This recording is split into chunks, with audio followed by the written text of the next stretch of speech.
ஊடகவியலாளர்கள், நண்பர்கள், சகோதரர்கள் மற்றும் வெற்றி திரைப்பட குழுவின் அனைத்து தொழில்நுட்ப கலைஞர்களுக்கும், மேடையில் இருக்கின்ற என்னுடைய நண்பர் கஸ்தூரி ராஜா அவர்களுக்கும், என்னுடைய இனிய நண்பர் ரவிமரி அவர்களுக்கும், அம்மா ராஜசேகர் அவர்களுக்கும், தயாரிப்பாளர் வேங்கை ஐயனார் அவர்களுக்கும், பிரேம்நாத்துக்கும் என்னுடைய இதயம் கணிந்த நன்றி, வாழ்த்துக்கள்.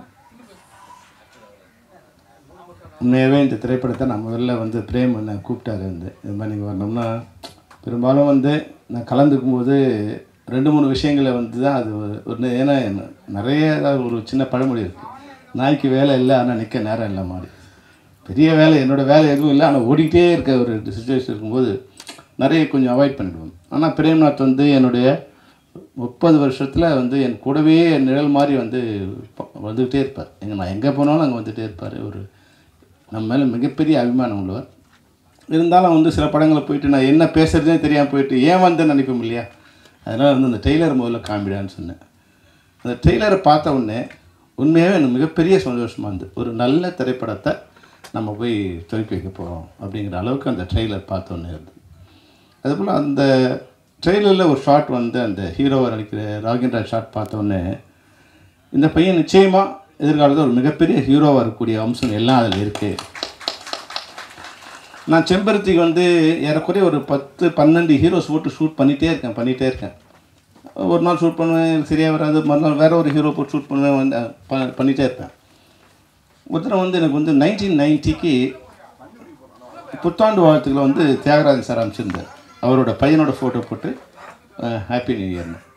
அதை பார்த்த உடனே எனக்கு இவன் தான் ஹீரோன்னு எனக்கு தோணுச்சு. உடனே ஏற்கனவே ஷூட் பண்ணலாம் கேன்சல் பண்ணிவிட்டு மறுபடியும் பிரசாந்த ஹீரோ போட்டு அந்த படத்தை ஸ்டார்ட் பண்ணேன். அது மாதிரி ராக்கி உன்னை பார்க்கும்போது உன்னோட முகத்தை பார்க்கும்போது, கண்ணை பார்க்கும்போது அவ்வளோ அழகாக, அவ்வளோ இதுவாக இருந்தது, யூத்தாகவும் ஒரு அன்பாக.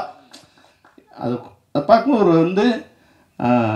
ஒரு ஆண்களுக்கு கூட உன்னை பிடிக்கிற மாதிரி உன் அழகு உன்னோட கண்ணிலையும் உன் முகத்துலையும் இருக்குது. அந்த அளவுக்கு நீ மிகப்பெரிய ஹீரோ வருவேன். நான் உன்னை அதிகமாக புகழ விரும்பலை, ஏன்னா இந்த புகழ் போய் உன்னோட மண்டையில் ஏறிடக்கூடாது. நீ இது போல் எப்போவுமே இனிமையானவனாக இருக்கணும். வாழ்க்கையில் ரஜினி சாரை பார்த்து நீங்கள் என்ன கற்றுக்கிறீங்களோ இல்லையோ, ஆனால் என்ன உயரத்துக்கு போனாலும் அந்த பயம் அவருக்கு இருந்துகிட்டே இருக்கும். ஐயோ இது பண்ணலாமா வேணாமா, இது பண்ணலாமா வேணாமா, இது பண்ண அடுத்து என்ன ஆகிடும் அப்படின்னு அந்த நம்ம வளர்ந்துட்டோம் அப்படிங்கிற திமிர் எப்போவுமே அவர்கிட்ட இருக்காது. எவ்வளோ சின்னதாக இருந்தால் நான் அவனுக்கு உண்டான மரியாதை கொடுப்பேன். நான் அவர்கிட்ட கற்றுக்கிட்ட ஒரு விஷயம் அதுதான். எந்த உச்சத்துக்கு போனாலும் அந்த பழைய தன்னுடைய நிழலை, தன்னுடைய வேரை மறக்காமல் இருக்கிற நிலை இருக்குது. அது மாதிரி நீயும் எந்த உச்சத்துக்கு நிச்சயம் உச்சத்தை அடைய, நீ எந்த உச்சத்துக்கு போனாலும் அந்த அதே பண்போடு இருக்க வேண்டியது தான் என்னுடைய வேண்டுகோள். அம்மா ராஜசேகர்கிட்ட நான் ஒரே ஒரு பாட்டு ஒர்க் பண்ணியிருக்கேன். என் கூட ஒரு பாட்டு ஒர்க் பண்ணார். அந்த தெலுங்கு படம் எடுக்கும்போது 3 டேஸில் அந்த சாங் முடிக்கணும் அப்படின்னு முடிச்சிடலாம் சார்னார். ஆனால் எவ்வளோ பேர் வேணும்னா எனக்கு ஒரு 500 பேர் வேணும் அப்படின்னு. அங்கேயே ராஜமுந்திரியில் ஒரு 500 பேரை ரெடி பண்ணி பாட்டு எங்கே எடுக்கலான்னு சார் இதுக்கு நடக்கல, ரிவரில் ஒரு பெரிய செட்டு போட்டுக்கணும் சார். 500 பேர் ஜூனியர் ஆர்டிஸ்ட்டு, 100 டான்சர்ஸு, அதுக்கப்புறம் நாற்றுக்கு நடுவில் செட்டு போட்டு எப்படி சார் லைட் எப்படி சார் பண்ணுறதுன்னு. அதெல்லாம் ஆசை, பெரிய ஆசை இருக்குது ராஜசேகர். ஆனால் 3 டேஸ் தான் இருக்கேன் சார். 2.5 டேஸ் எனக்கு அந்த சாங்கை முடிச்சு கொடுத்து பிரமாதமாக பண்ணி கொடுத்தார். அந்தளவுக்கு பிரம்மாண்டமும் பண்ணார், சிக்கனமாகவும் பண்ணார். இதுதான் டெக்னீஷியனோட இன்றைய தேவை. என்னென்னா பிரம்மாண்டங்கிறது பணத்தில் மட்டும் இல்லை, அறிவிலும் பிரம்மாண்டம் இருக்குது. அந்த அறிவை பயன்படுத்தி எப்படி மாதிரி பிரம்மாண்டம் பண்ணுறங்கிறத நம்ம டெக்னீஷியன் கற்றுக்கிட்டாங்கன்னா இன்றைக்கி தயாரிப்பாளர் கொஞ்சம் வசதியாகவும் இல்லை நஷ்டமில்லாமல் இருக்கக்கூடிய ஒரு வாய்ப்பு இருக்குது. அதுக்கு ராஜசேகர் மிகப்பெரிய உதாரணம். இந்த படத்தை பார்க்கும்போது நம்ம ரவிமரியா சொன்னார். நான் ரவிமரியா என்னை கேட்டான், அது சார் நானே டைரக்ட் பண்ணலான்னு. நம்ம வீட்டு பையனை நம்மளே டைரக்ட் பண்ணுறது நல்லா இருக்காதா அப்படின்னு சொன்னேன். சரி சார் அப்படி போயிட்டான். இப்போ அவரோட இது நீங்கள் கன்ஃபியூஸ் பண்ணி விட்டுட்டீங்க.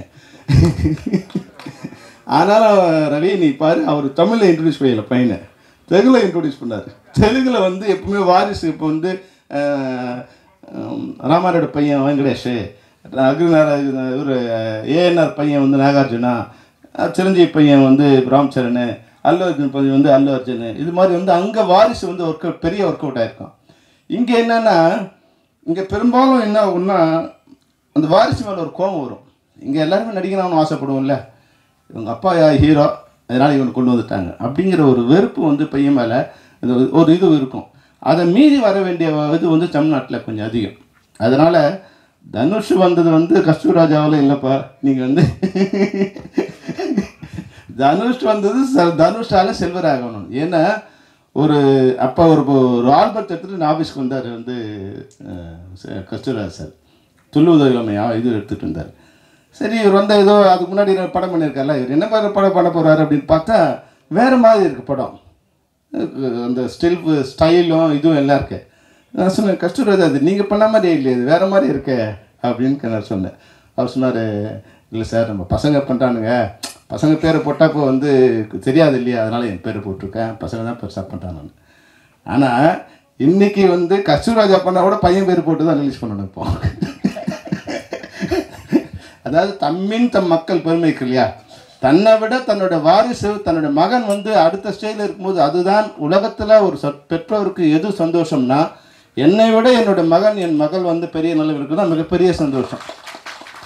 அந்த சந்தோஷத்தை கொடுக்கறது தான் பெற்றோரோட கடமை. அதுக்குண்டான வாய்ப்பை கொடுக்கறது பெற்றோரோட கடமை. அதை வந்து தன் பேர் இருக்கா இல்லையா எப்படிலாம் இல்லாமல் கஸ்தூராஜ் சார் அது பின்னாடி இருந்து அவங்கள இன்றைக்கி ஒரு மரமாக்கிட்டாரு. அந்த மரத்தோட நிழலில் இன்றைக்கி ஜாலியாக வந்து ரெஸ்ட் எடுத்துக்கிட்டு அவங்களுக்கு பாரமாகவும் இல்லாமல் இவருக்கும் அவங்க பாரமாக இல்லாமல் ஒரு நல்ல நிலைமையில் பசங்க இருக்காங்க. அதுக்கு வந்து கஸ்தூராஜா அவங்க மனைவி இவங்க 2 பேரோட நல்ல குணம் கூட. அதாவது எண்ணம் போல் வாழ்க்கை இருக்கு இல்லைங்களா, நம்ம பண்ணுற நல்லது வந்து நமக்கு வந்து சேரலைன்னா கூட நம்மளோட மக்களை வந்து சேரும். அதனால் வந்து எல்லா பாவங்களும் புண்ணியத்துக்கும் ஒரு கணக்கு இருக்குது. அந்த புண்ணிய பாவம் வந்து தன்னுடைய மக்களை சேரும். அந்த வகையில் இன்றைக்கி உங்கள் பசங்க நல்லா இருக்காங்கன்னா உண்மையிலேயே அவங்க 2 பேரோட நல்ல எண்ணம் தான் அதுக்கு மிகப்பெரிய காரணம். அதுபோல் ராஜசேகர் கூட வந்து தயாரிப்பாளருக்கோ இயக்குனருக்கோ எந்த சிரமமும் இல்லாமல் வந்து மிக சரியாக செயல்படக்கூடியவர். அதனால தான் அவரோட மகன் கூட நல்ல வாரிசாக வந்திருக்கார். அடுத்த வாரிசாக வரல, நல்ல வாரிசாக வந்திருக்கார். அதுபோல் ராதா சொன்னாங்க என்னை வந்து என் ஃபஸ்ட்டு மதர் நான் தான் உனக்குன்னார். உங்கள் பேர் ராதாங்கிறதால தான் உங்களை வந்து அவர் அம்மாவை போட்டிருக்காருன்னு நினைக்கிறேன். ஏன்னா அவரோட அம்மா பேர் ராதான்னு பார்த்தேன் நான். அதனால் ராதாங்கிறதால தான் உங்களை அம்மாவை சூஸ் பண்ணியிருக்காரு. அந்த வகையில் நான் ராகினோட அம்மா பேர் ராதா தான். அந்த இது ஃபிக்ஸ் பண்ணி தான் அவங்களை போட்டிருக்காரு, தேடி கண்டுபிடிச்சிருக்காரு. ஆனால் வந்து உங்கள் ஷார்ட்ஸ் நான் கூட 4 ஷார்ட்ஸ் பார்த்தா ஒரு வேறு மாதிரி சுந்தரா ட்ராவல்ஸை பார்த்தா ஹீரோயின் வந்து சீக்கிரம் இது மாதிரி ஆகிட்டீங்கன்னு சின்ன வருத்தம் இருந்தால் கூட மிக அழகான அம்மாவாக நீங்கள் அந்த படத்தில் இருக்கீங்க. அது மாதிரி நான் முதல்ல கேட்டது 2 தான் கேட்டேன். பிரேம்நாத் இதனோட ஹீரோ யார், அப்புறம் இதனோட கேமராமேன் யார். ஒவ்வொரு ஷார்ட்டும் அவ்வளோ பியூட்டிஃபுல்லாக இருந்தது. எல்லாத்துலேயும் டைரக்டரோட பங்கு இருக்குது. டைரக்டருக்கு நான் தான் கூட இந்த ஷார்ட் எடுத்தேன் இதெல்லாம் சொல்லிக்க வேண்டிய அவசியமே இல்லை. எப்படி வந்து தன்னுடைய குழந்தையோட வளர்ச்சியில் ஒரு தாய் தந்தைக்கு மிகப்பெரிய பங்கு இருக்கோ அதுபோல் திரைப்படத்துறையில் யார் நல்லா பண்ணாலும் அது டைரக்டரோட பங்கு இல்லாமல் இருக்காது. அதனால தான் டைரக்டர் 23 கிராஃப்டை பண்ணணும்னு அவசியமே இல்லை. டைரக்டரும் கார்டு போட்டாவே அவர் 23 கிராஃப்டை அவர் பண்ணுறாருன்னு அர்த்தம். ஒருத்தருக்கு நான் இருக்கேன்னு வந்து முன்னாடி நிற்க வேண்டிய அவசியமே இல்லை. அது மாதிரி ஒரு ஷார்ட்டை வந்து மிகச்சிறந்த ஷார்ட்டாக ஒரு கேமராமேன் எடுக்கிறாருன்னா அதில் டைரக்டர் பின்னாடி இருக்காருன்னு அர்த்தம். ஒரு மிகச்சிறந்த இசையை வந்து ஒரு இசையமைப்பாளர் கொடுக்குறாருன்னா அதில் டைரக்டர் வந்து இந்த வேலையை வாங்கியிருக்காருன்னு அர்த்தம். அதனால் இந்த ஷார்ட்டை பார்க்கும்போதே ரொம்ப அருமையாக இருந்தது. ஒரு மிகப்பெரிய ஒரு ஆக்ஷன் ஹீரோவாக வரத்துக்கு உண்டான எல்லா வாய்ப்பும் அதில் இருந்தது. அதனால் மிகச்சிறந்த படத்தை தமிழ் சினிமாவை கொண்டு வந்துறீங்க. இந்த ஐயனார் வந்து எனக்கு அவர் ஒரு 10 வருஷத்துக்கு முன்னாடி ஒரு பழக்கம்.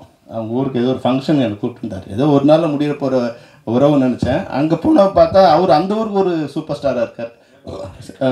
அந்த ஊரில் ஒரு 10 கிராமத்தில் அவர் ஒரு சூப்பர் ஸ்டாராக இருக்கார். எந்த கட்சி நின்னாலும் இவர் நிற்கிற கட்சி தான் நிற்கும், இல்லை இண்டிபெண்டாக நின்று தொடர்ந்து அவர் வந்து அந்த போஸ்ட்டில் பஞ்சாயத்தில் இருந்துகிட்டே இருக்கார். அந்த அளவுக்கு மக்கள்கிட்ட செல்வாக்கா இப்போ சேர்மனாக இருக்கார். அந்த இருக்கார்யா அந்த வகையில் வந்து நான் பார்க்கும்போது அவர் இவராக இருந்தார், நீ சேர்மனாக வந்திருக்கார். அதாவது இண்டிவிஜுவலாக நின்று அந்த அளவுக்கு எல்லாரோடையும் அன்பாகவும் அவங்களுக்கு தேவையை உணர்ந்து செயல்படுத்தக்கூடிய ஒரு விழாவுக்கு அவரோட போனேன்.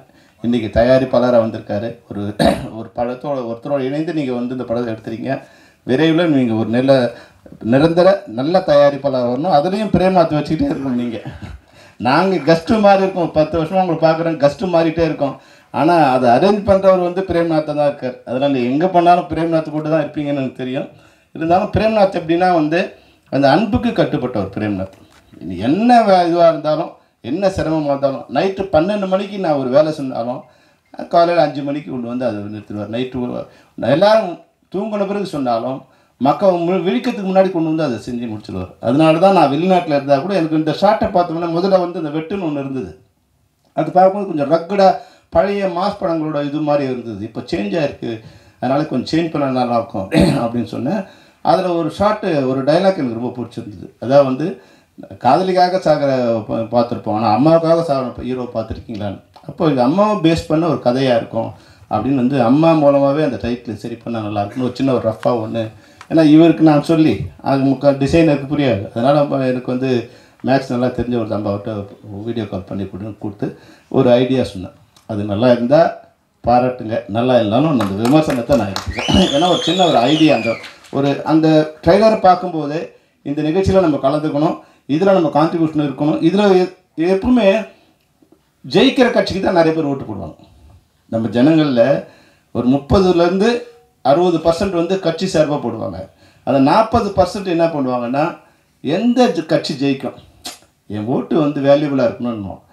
டேய் எப்படி ஓட்டு வேல்யூபிளாங்கிறது இவனுக்கு போறேன்னு இல்லை சார், இதுதான் ஜெயிக்கிற மாதிரி இருக்குது, அதனால் அப்போது அந்த சதவீதம் தான் 40%. அதுதான் வந்து இந்த தமிழ்நாட்டை வெற்றி தோல்வி தீர்மானிக்கும். அதுபோல் இது கூட நம்ம ஒரு சிரத்தை எடுக்கிறோன்னா 2-3 விஷயங்கள் இருக்குது. ஒன்று, பிரேம்நாத் மேலே இருக்கிற ஒரு தனிப்பட்ட அன்பு. அந்த அன்புக்கு சரி கூப்பிட்டாரு வந்தார் நம்ம வாழ்த்திட்டு போயிடுவோம்னு நினைப்போம். ஆனால் அந்த படத்தை பார்க்கும்போது அதில் வந்து ஒரு படைப்பாளியாக நான் என்னுடைய சிரத்தையை செலுத்தணும்னா அந்த படம் என்னை வந்து கவர்ந்து இருக்கணும், என்னை வந்து அதை வந்து என்னோடய மைண்டுக்கு ஏறி இருக்கணும். அந்த வகையில் வந்து அந்த ட்ரெய்லரை பார்த்த உடனே இதில் நம்ம ஏதோ ஒன்று பண்ணலாம் அப்படிங்கிற அளவுக்கு நிச்சயமாக அந்த ட்ரெய்லர் பெருமைக்காக சொல்ல, புகழ்ச்சிக்காக சொல்லலை, அந்த ட்ரெய்லர் வந்து உண்மையாகவே என்னை பிடிச்சிருந்தது. அந்த படமும் ஒரு ஸ்டைலாக இருக்கும். ஏன்னா ரணம் படம் பார்த்துருக்காரு, அம்மா ராஜசேகரோட படம் பார்த்துருக்காரு, அது வேறு மாதிரி ஒரு ஸ்டைலாக இருந்தது. இப்போ அவர் வந்து ஒரு 300 படத்துக்கு டான்ஸ் மாஸ்டர் ஒர்க் பண்ணியிருக்காரு. அந்த வகையில் டைரக்ஷன் எப்படி ஷார்ட் எப்படி வைக்கணுங்கிறது தெரியும். அதுக்குள்ளே அந்த ஒரு பாடலுக்குள்ளே வந்து ஒரு கதையை கொண்டு வர ஃபஸ்ட்டு டெக்னிக்கை வந்து எனக்கு தெரிஞ்சு ராஜசேகர் தான் கொண்டு வந்தார். முன்னாடியே கொண்டு வந்தாங்களா இல்லை தெரியாது. யானறிந்த மொழிகளிங்கிற மாதிரி யானறிந்த சினிமாவில் ஒரு பாடலுக்குள்ளே ஒரு கதையை கொண்டு வர டெக்னிக் வந்து ராஜசேகர் பூத்திருந்தார். அந்த வகையில் ஒரு பாடலுக்குள்ளே கதையை கொண்டு ஒரு திரைப்படத்துக்குள்ளே மிகப்பெரிய கதையை கொண்டு வருப்பார்னு நினைக்கிறேன். இந்த கதை ஒரு சிம்பிள் ஸ்டோரி மாதிரி தெரிஞ்சது, ஆனால் ஒரு பெஸ்ட் ஸ்டோரி. இந்த திரைப்படத்தின் மூலமாக நிச்சயமாக தமிழ் சினிமாவுக்கு ஒரு நல்ல தயாரிப்பாளர், ஒரு நல்ல ஹீரோ, ஒரு நல்ல அம்மா எல்லாமே கிடச்சிருக்காங்க. உங்கள் அனைவருக்கும் என்னுடைய மனமார்ந்த வாழ்த்துக்கள். வாழ்க. நன்றி, வணக்கம்.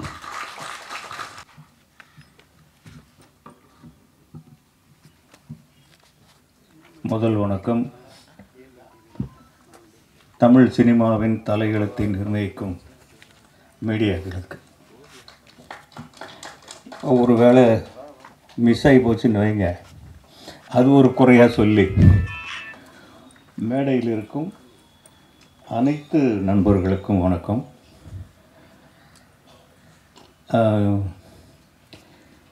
நிஜமாக எனக்கு டைரக்டர் அம்மா ராஜசேகர், நான் இங்கே தான் முதல் முறையாக பார்க்குறேன் அவரை.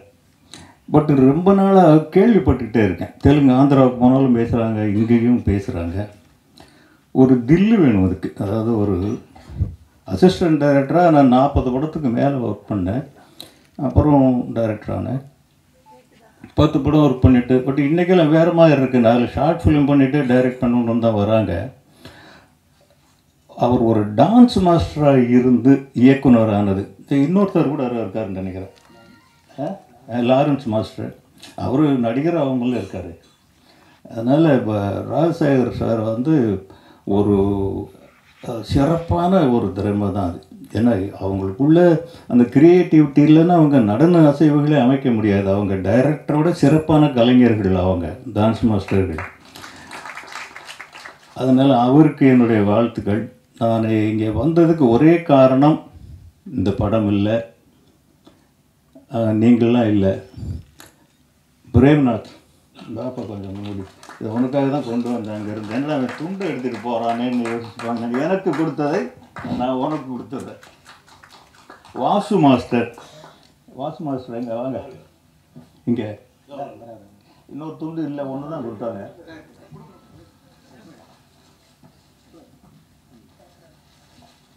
நான் கவனிக்கல, எப்போ வந்தீங்க?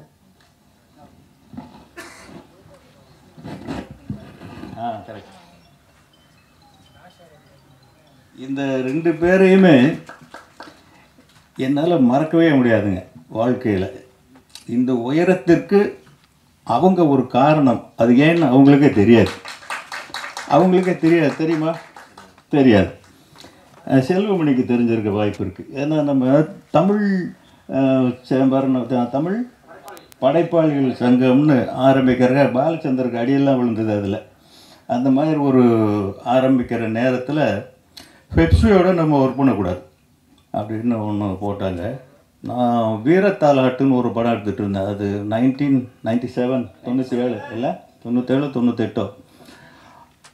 அப்போ பாட்டு எப்படின்னா 50 டான்சர்ஸ், இளையராஜா மியூசிக்கு, பாட்டு படு ஹிட்டான சாங்ஸ். இது எப்படா எடுக்கிறது, பெப்சி தொழிலாளர்கள் இல்லாமல் அவங்கள மாதிரி டான்சர்ஸ் எங்கே கிடப்பாங்க, அவர் எங்கே பிடிச்சாரோ என்னமோ தெரியல. 25 கேர்ள்ஸ் 25 பாய்ஸ், 2 சாங்கு தேனியில்.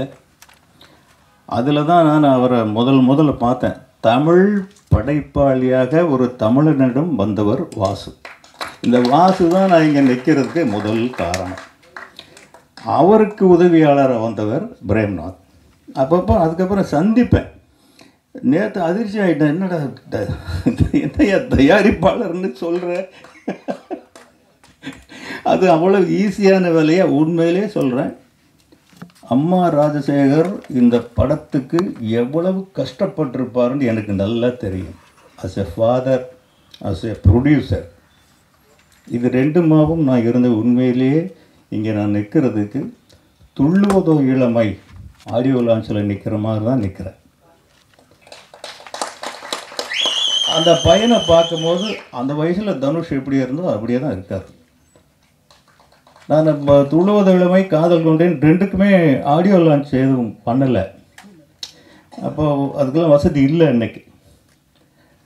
அந்த ஒரு உதாரணம் என்னென்ன, ரொம்ப ஆரோக்கியமாக இருக்கிறவன் நான்.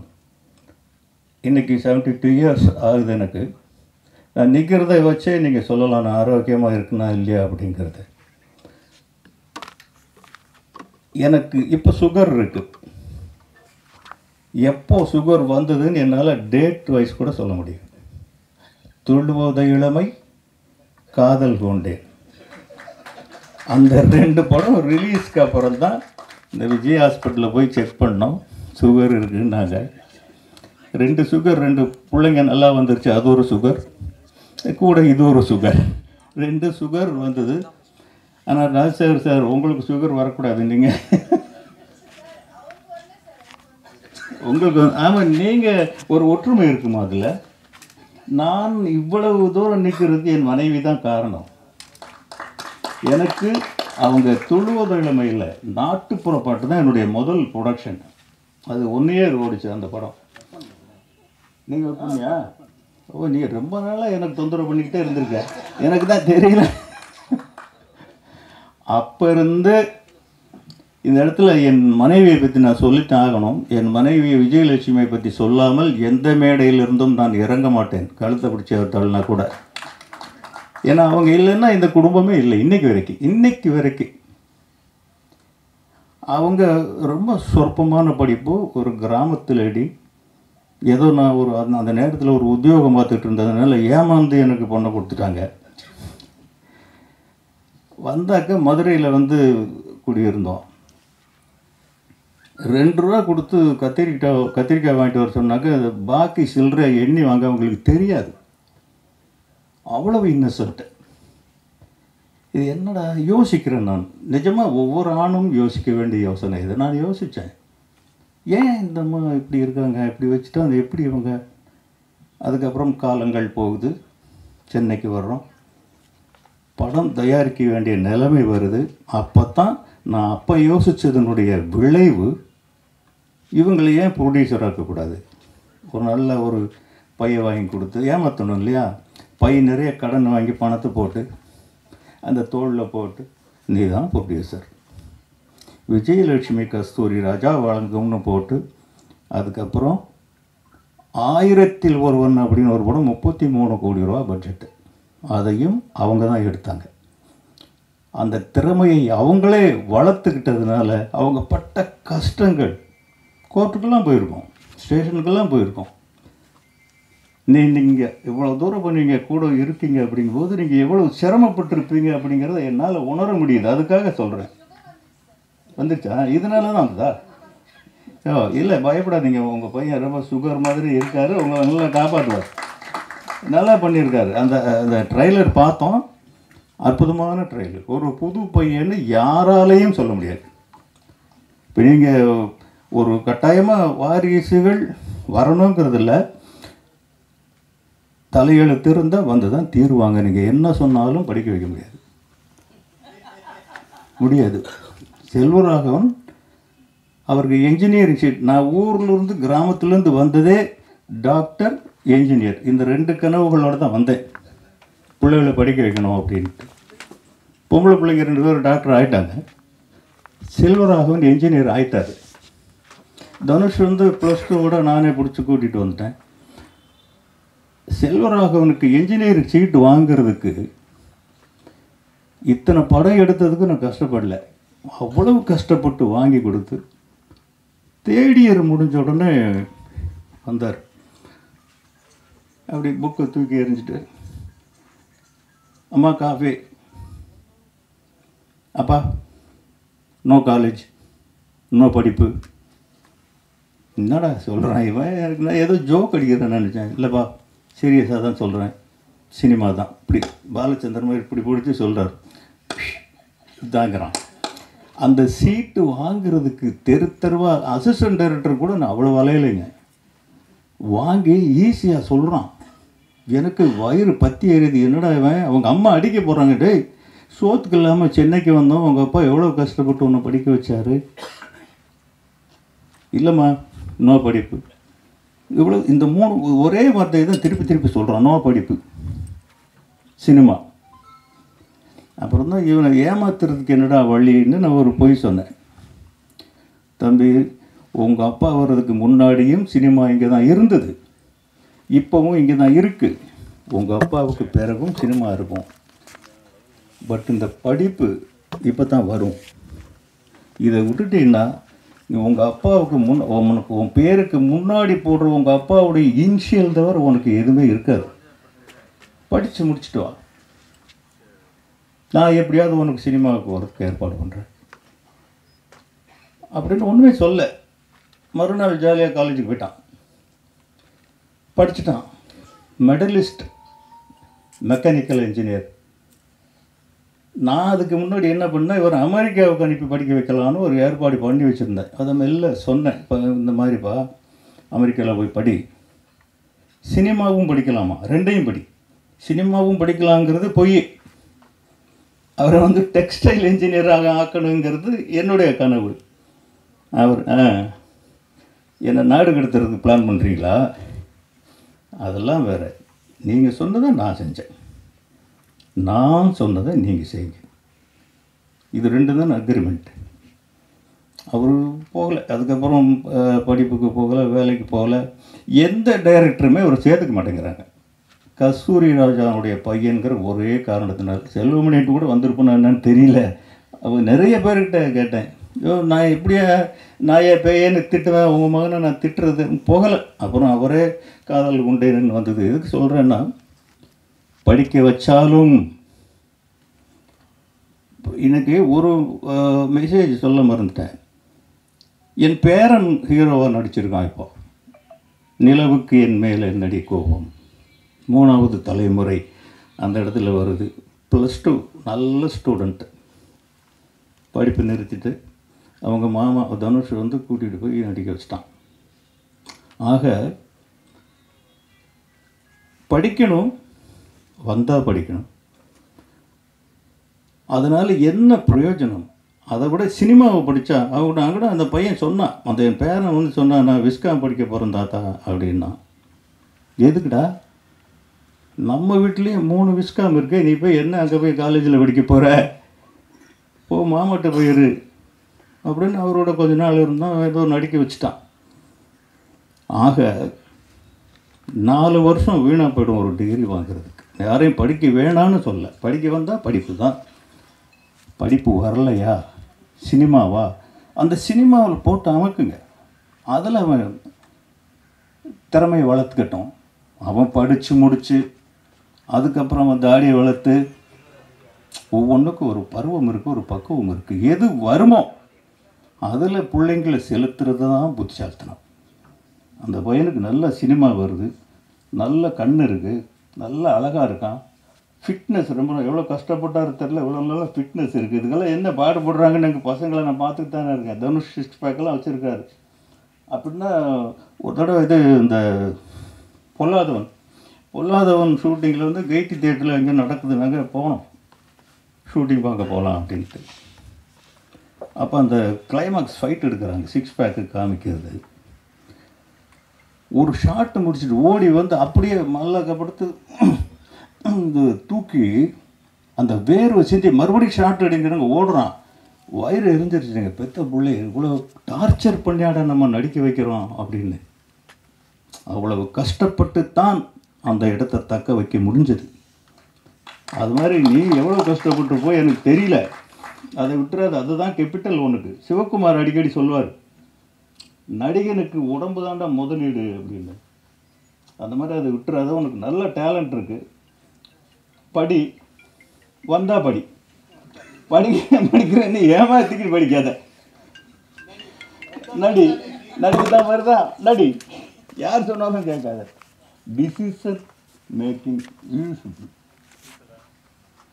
அம்மாவும் அப்பாவும் அவங்களுக்குள்ள எவ்வளவு கனவுகள் இருக்கும். ஒரு பையனை சினிமாவில் கூட நிறுத்துறதுனா, தனுஷுக்கு வந்து நான் என்னுடைய சூழ்நிலை, என் சுயநலத்துக்காக அவனை நான் பிடிச்சி இழுத்துட்டு வந்தேன். எனக்கு அன்னைக்கு ஒரு படம் எடுத்து தீரணும், இல்லாட்டி திருப்பி ஊருக்கு போகணும். ஒரு பையன் கிடைக்கல. தெலுங்கில் ஒரு பையன் இருந்தான், சித்திரம் உதயகிரன் இல்லை, உதயகிரன். அந்த படம் சூப்பர் ஹிட்டாக வந்துருச்சு, நம்ம கதை மாதிரியாக இருக்குது. அந்த பையனை கேட்டோம், சரின்ட்டான்.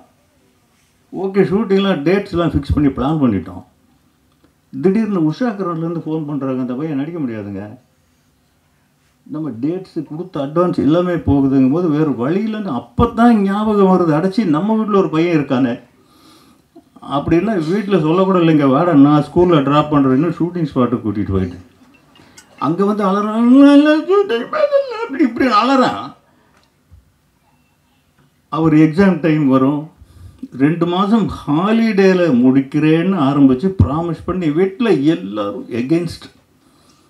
சந்தோஷமா இப்போ அவங்க லைஃப்பை நாசமாக்கிட்டீங்களா, இப்படி தான் எல்லோரும். இதுக்கப்புறம் செல்வமணி நீங்கள் சொன்னது ஒரு விஷயம் தப்பு. அதாவது அவங்க தனுஷ் வந்ததுக்கு செல்வா தான் காரணம், அவங்க அப்பா தான் காரணம். 60% படம் நான் எடுத்துட்டேன். ஆமாம், 60% படம் எடுத்துட்டேன். அதுக்கப்புறம் ஒரு கிராமத்து படம் ஒன்று வந்தது, காசு இல்லை. சரி, இதையும் பண்ணால் அந்த காசையும் இதில் போடலாமே அப்படின்ட்டு என்னடா பண்ணுறேன்னு, இவன் டைரக்டர் ஆகிறேன்னு சொல்லிட்டு இருக்கானே, அவங்ககிட்ட கொடுத்து பார்ப்போம்னு 2 நாள் கொடுத்துட்டு நான் பின்னாடியே நின்றுருந்தேன், எப்படி எடுக்கிறாருன்னு பார்ப்போம். அவன் 60 அடி 100 அடின்னு எல்லாம் ஷார்ட் லெங்க்த்தே எடுக்கிறார் செல்வா. நான் சொன்னேன், தம்பி இது வந்து எடுக்கிற, இது எப்படியா நீ எடிட் பண்ணுவ, இதில் ஒரு போர்ஷன் மட்டும் யூஸ் பண்ண முடியாதுல்ல அப்படிலாம் இருந்து. ஆனால் உண்மையிலே செல்வமணி நீங்கள் சொன்னது உண்மை. இல்லை நீங்கள் சொன்னது உண்மைன்னு இப்போ சொல்ல வரேன். செல்வராகவன் வந்ததுனால தான் அந்த துள்ளுவதோ இளமை அப்படி ஒரு படமாக வந்தது. நான் எடுத்திருந்தால் ஒரு படமாக வந்திருக்கும். 2வது, யுவன் சங்கர் ராஜாவுக்கும் செல்வராகவனுக்கும் மிகப்பெரிய நெருக்கமாகிடுச்சு. அதில் அந்த பாட்டு தாங்க. யுவன் சங்கர் ராஜா இல்லைன்னா 2 பேருமே செல்வாவும் கிடையாது, தனுஷும் கிடையாது. யுவன் தான் மெயின் ரீசன். அவ்வளோ நல்ல சாங்ஸ் கொடுத்துருந்தார். அதனால் நம்ம பிள்ளை என்ன, இவன் யார் அப்படின்னு தீர்மானிக்கிற கடமை, பொறுப்பு, தலையெழுத்து எல்லாமே நமக்கு தான் இருக்கு. இன்றைக்கி பசங்க வேஸ்ட்டாக போயிடுவாங்கங்கிறது ஒரே ஒரு வழியில் தான், ட்ரக்ஸ், போதை. இதில் போனால் தான் வீணாக போயிடுவானுங்க. மற்றபடி அவங்க நம்மளை விட அதிகமாக சாதிப்பாங்க. அவங்களுக்கு எல்லா அறிவும் இருக்குது நம்மளை விட. ஏன்னா ஒரு பிடிவாதமாக நான் சொல்கிறத கேள்றாங்கிறது எவ்வளோ பெரிய முட்டாள்தனம்ங்கிறது இன்றைக்கி வரைக்கும் நான் உணர்ந்துட்டுருக்கிறேன். நான் பிறந்தது 1952, தனுஷ் பிறந்தது 1983. 2 கலாச்சாரம் ஓட்டுமா? ஓட்டாது. டேய், நீ வடை சாப்பிட்றா, நீ சோளச்சோறு சாப்பிட்றா, இப்படி நம்ம சொல்ல முடியுமா? அவன் இன்றைக்கி பிஸ்ஸா சாப்பிடுவான், வேறு என்னென்னமோ இருக்குது, அதெல்லாம் சாப்பிடுவான். இதை நாம் புரிஞ்சுக்கிட்டாதான் அவனுக்கு என்ன முடியுமோ, அவனுக்கு என்ன புரியுமோ, அவனுடைய தலையெழுத்து என்னன்னு அவன் நிர்ணயம் பண்ணுறானோ அந்த சுதந்திரத்தை முதல்ல அவனுக்கு கொடுங்க. அப்போ தான் அவனால் முன்னுக்கு வர முடியும். கெட்டாகும் சரியாக எழுதுனா போகாது, எழுதுங்க. ஒரு புது பையன் உங்களை நம்பி தான் வரணும். இன்றைக்கி வந்து உங்களை விட்டால் சினிமாவுக்கு வேறு நாதி இல்லைங்க. நிஜமாவே மீடியா எழுதுறது தான் இவ்வளோ வசூல், எப்படி தான் இவங்களுக்கு தெரியுமோ நீங்கள் தான் எழுதுறீங்க.